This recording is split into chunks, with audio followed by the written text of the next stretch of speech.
नमस्ते प्रणाम गीता ध्यानम ओम पार्थाय प्रतिबोधितां भगवता नारायणेन स्वयं व्यासेन ग्रथितां पुराणमुनिना मध्ये महाभारतम् अद्वैतामृतवर्षिणीं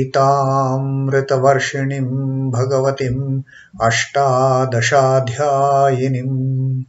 अम्ब त्वामनुसन्दधामि भगवद्गीते भवद्वेषिणीम्। O Bhagavad Gita, with which Lord Narayana himself gave enlightenment to Arjuna, the ancient sage Vyasa included it in the Mahabharata. O Goddess, showerer of the nectar-like knowledge of non-dualism contained in your 18 chapters, O my affectionate mother, the destroyer of rebirth, I meditate upon thee. Krishna Vandana.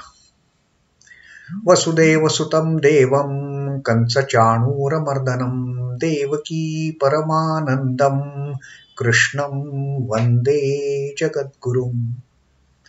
Son of Vasudeva, the slayer of Kansa and Chanur, extreme delight for Mother Devaki, O Lord Krishna, the supreme teacher of the universe, my salutations to you. Srimad Bhagavad Gita, and we have taken up reading from the 12th Adhyaya, the Bhakti Yoga, one of the most informative, interesting and devotional, for that matter, the chapters of this entire Bhagavad Gita.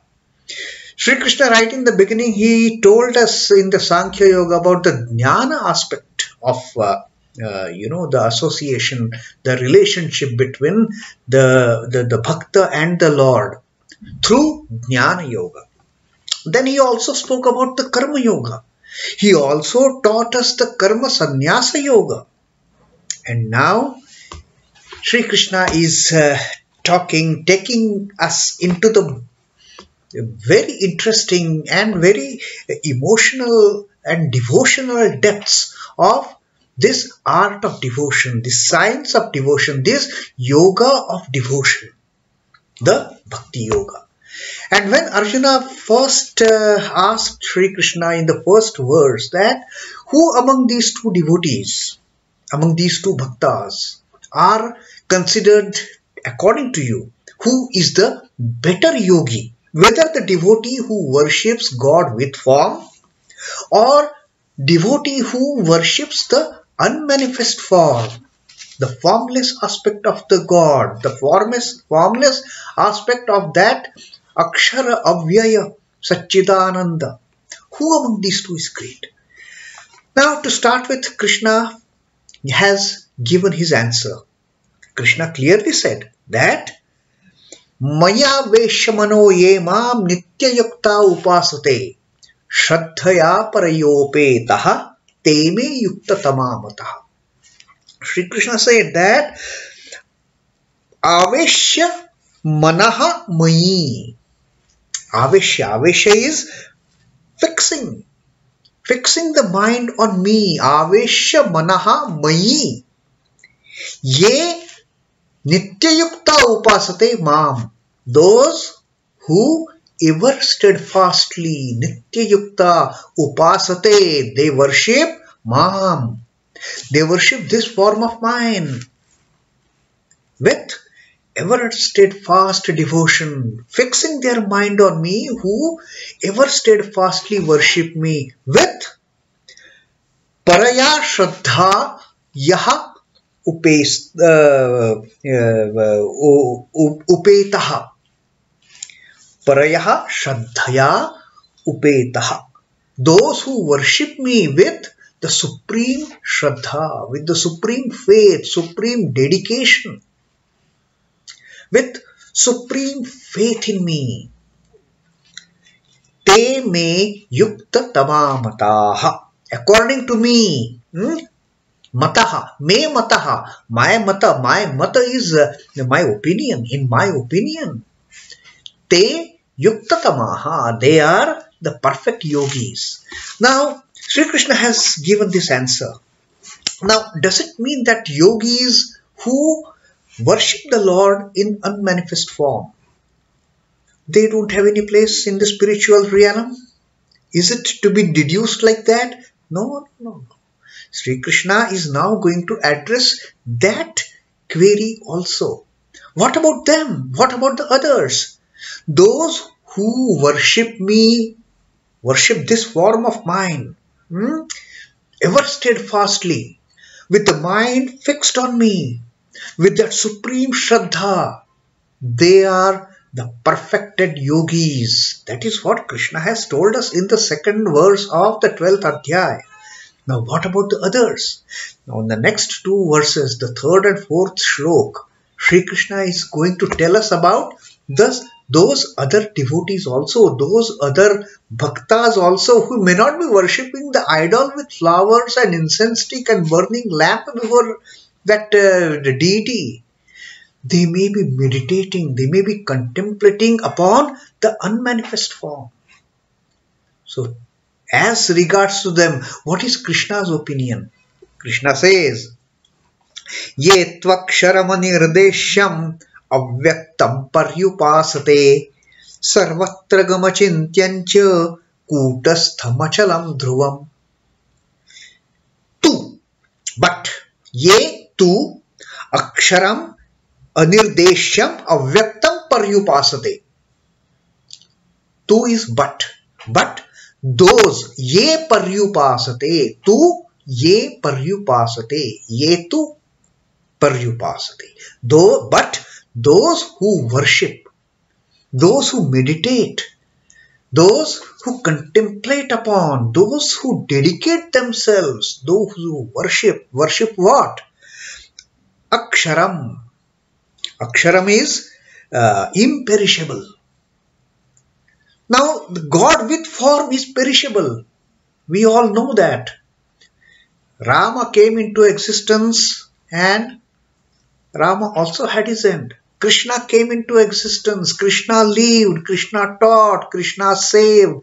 And that form, that God in the form of Krishna also had to end one day. Because the moment there is a form, the moment there are attributes attached to that entity, to that universal entity, the moment there are attributes, there is kshara. There is an end to it. But the Satchidananda, the Lord in its unmanifest form, is akshara. Aksharam anirdeśyam, that cannot be defined, that cannot be put to words. The God is so and so. You cannot define his height is 6 feet 3 inches or 5 feet 10 inches. You cannot define the God with any of those attributes. You cannot define anirdeśyam. There are no words which can signify what is the Lord.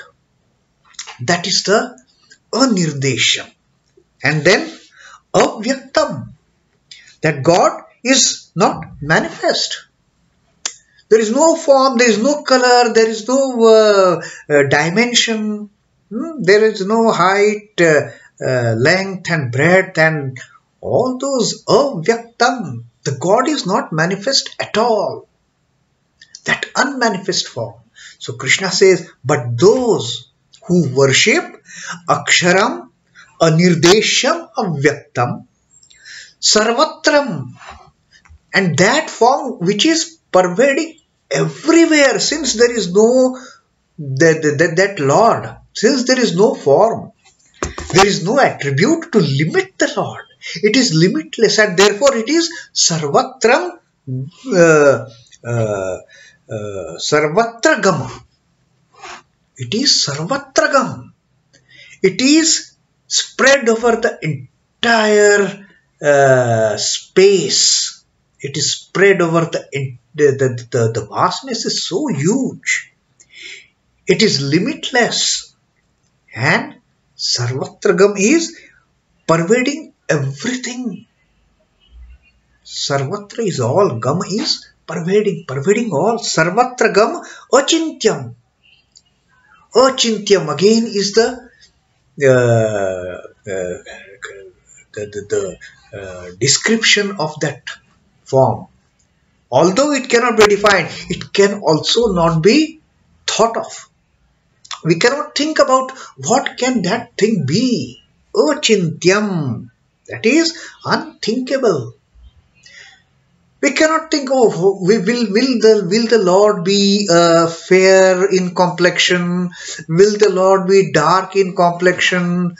Would He be having 2 eyes, 3 eyes? Would He be having 2 hands, 4 hands? Or the Sahasra, like that universal form, like that Vishwarupa with thousands and thousands of heads and arms?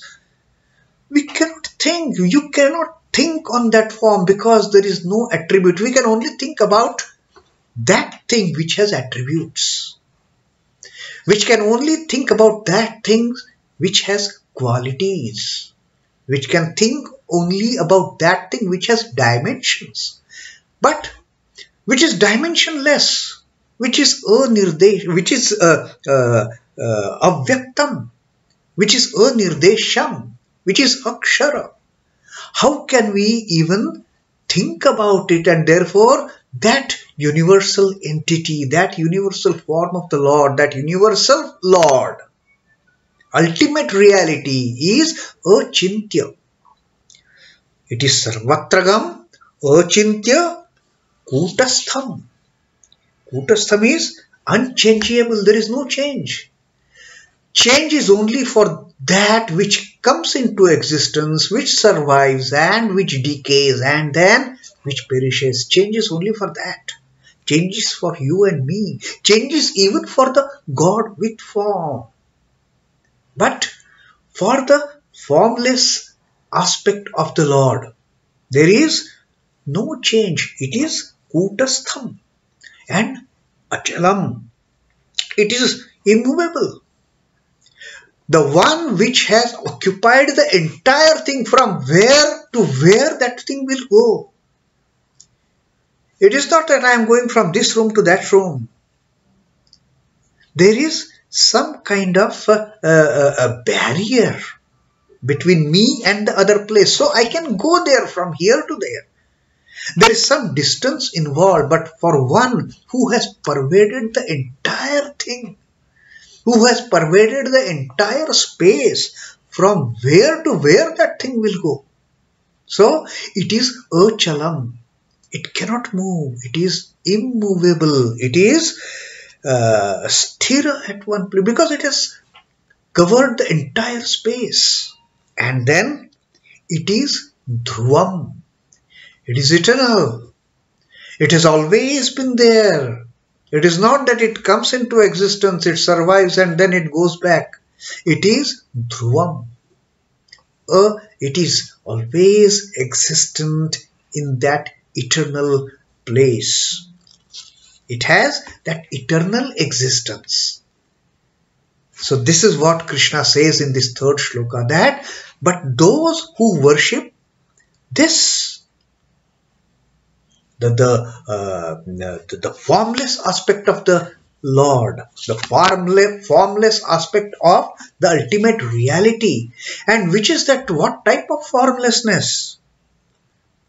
It is not just that the God is without form, that the story ends there. Formless in terms of aksharam, that imperishable. There is no decay to that. Formless in terms of anirdesham. No one can define that aspect of the Lord. The God with form aspect, yes, we can define. We can define Lord Rama. We can write essays. We can write, in fact, Valmiki wrote the whole Ramayana on that. Same thing on the Krishna aspect of the Lord. The God with form as Krishna. The whole lot of Bhagavad Purana is there for singing the praises, singing the glories of the Vishnu. Even Shiva Leelamrut is there to sing the praises of Lord Shiva. When the God is given a form, when God appears in form, it can be defined. You can write theses, you can write the mega, epics on the for God with form aspect. But the formless aspect, what can you write? You don't have anything to write about. You don't have anything to define what is this formless God. How does it look? How does it talk? Which is his favorite weapon? We cannot. That these things, the Desha form is possible only for the God with form. For God, unmanifest aspect of the God, there is no definition. Anirdeśyamavyaktaṃ, also unmanifest. And then sarvatragamacintyañca, kūṭasthamacalandhruvam. These are all the kind of the adjectives that Sri Krishna has used for worshipping that unmanifest entity, that the God, the formless aspect of the God. So Krishna now is also telling us about worshipping that form. What is going to happen to those devotees who are worshipping the unmanifest? And like Sri Ramakrishna told us in the previous Shloka that we read, that both are true. Don't consider only the aspect of God that you worship is true. Even the other aspect of God which is worshipped by others is also equally true at the same time. So now Krishna in this third shloka has elaborated on which kind of unmanifest aspects the meditative types of yogis, the yogis who dwell deep inside, instead of performing the ritualistic worship of an idol or a deity, who go deep inside and worship that formless aspect. So Krishna has elaborated what kind of formlessness is there attached to this formless aspect of the God. And in the next shloka also Sri Krishna is going to tell us more about what happens to these yogis. What happened to these sadhakas? What happens to these bhaktas who are devoted to worshipping the unmanifest aspect of the God? That we will see later in our next reading. As of now, Om Namo Bhagavate Vasudevaya. Sri Krishna Arpanamastu. Jai Sri Ramakrishna. Jai Thakur. Jai Ma. Jai Swami.